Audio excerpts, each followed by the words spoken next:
এখানে আমি দেখুন সব কিছু নিয়ে নিয়েছি। এখানে নিয়ে নিয়েছি খাসির মাথা, এখানে কেটে নিয়েছি আমি আলু, পেঁয়াজ, এখানে নিয়েছি লবণ, আর নিয়েছি কিছু বাটা, যেরকম শুকনো লঙ্কা বাটা, ধনিয়া গুঁড়ো, আদা জিরা বাটা, সব কিছু আমি এখানে দেখুন রেডি করে নিয়েছি। এবার আমি মাংসটাকে এখানে ভালো করে মেখে নেব। দেখুন আমি পেঁয়াজ, আলু সব কিছু মাংসের সাথে নিয়ে নিলাম।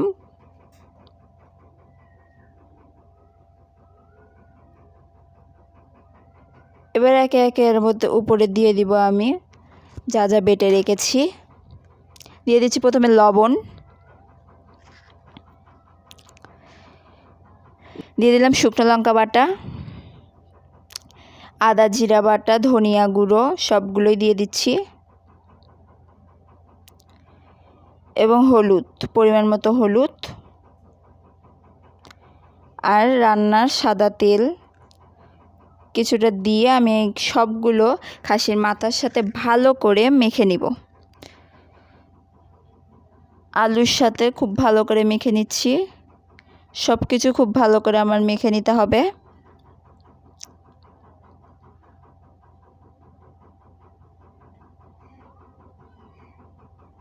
এটা দেখুন আমি খুব ভালো করে এটাকে মেখে নিচ্ছি। মেখে নেওয়া হয়ে গেছে। এই পর্যায়ে আমি প্রেসার কুকারে মেখে নেওয়া মাংসগুলোকে এখন দিয়ে দিচ্ছি।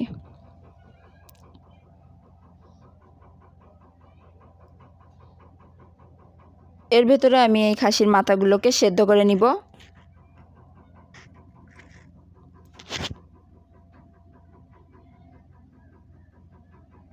এবং ওই বেটে রাখা একটু জল দিয়ে দিলাম,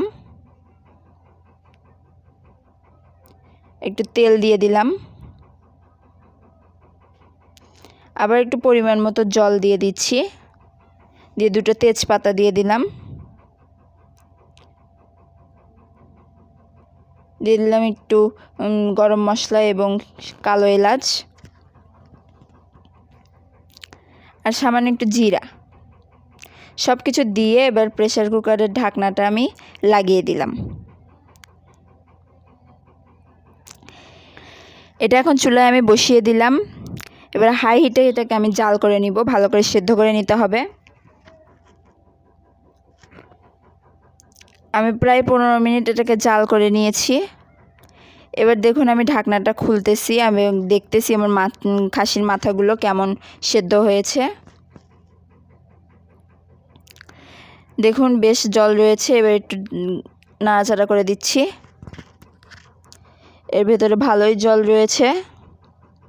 এবার কড়াইয়ে তেল গরম করে তার মধ্যে দিয়ে দিব শুকনো লঙ্কা এবং তেজপাতা, দিয়ে দিচ্ছি জিরা, দিয়ে সব কিছু দিয়ে আমি ভালো করে এটাকে একটু ভেজে নিচ্ছি। একটু লাল করে ভেজে নেওয়া হয়ে গেলে দিয়ে দিব সেদ্ধ করে রাখা মাংসগুলো। দেখুন এবার এটাকে আমি মশলার সাথে ভালো করে কষিয়ে নিব।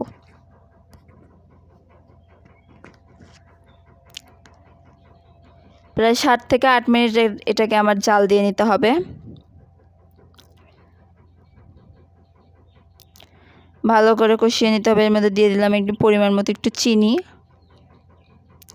দিয়ে এটাকে খুব ভালো করে আমি কষিয়ে নিচ্ছি।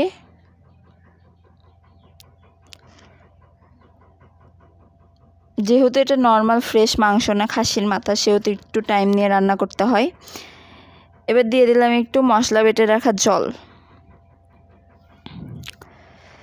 খুব বেশি জল দিলাম না, একটু কম করেই দিচ্ছি, যেহেতু এটা পাতলা ঝোল হবে না তেমন।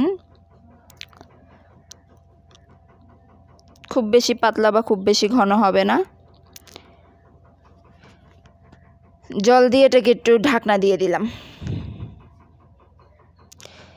এবার 4 থেকে 5 মিনিট একটু হাই হিটে ভালো করে জাল দিয়ে নিচ্ছি। দেখুন আমার ঝোলটা ফুটে উঠেছে। আবার একটু নাড়াচাড়া করে দিচ্ছি। হয়ে গেছে। এই পর্যায়ে আমি নামিয়ে নিলাম। এটা এরকম ঘনত্বেই নামাতে হবে। খাসির মাথাটা আসলে কষা কষা খায় না, একটু ঝোল রাখতে হয়। দেখুন এটা দেখতে কেমন হয়েছে, খেতেও ঠিক ততটাই অসাধারণ। আপনারা অবশ্যই বাসায় ট্রাই করবেন এবং যদি ভালো লেগে থাকে আমার চ্যানেলটি সাবস্ক্রাইব করে আমার পাশে থাকবেন। ধন্যবাদ সকলকে।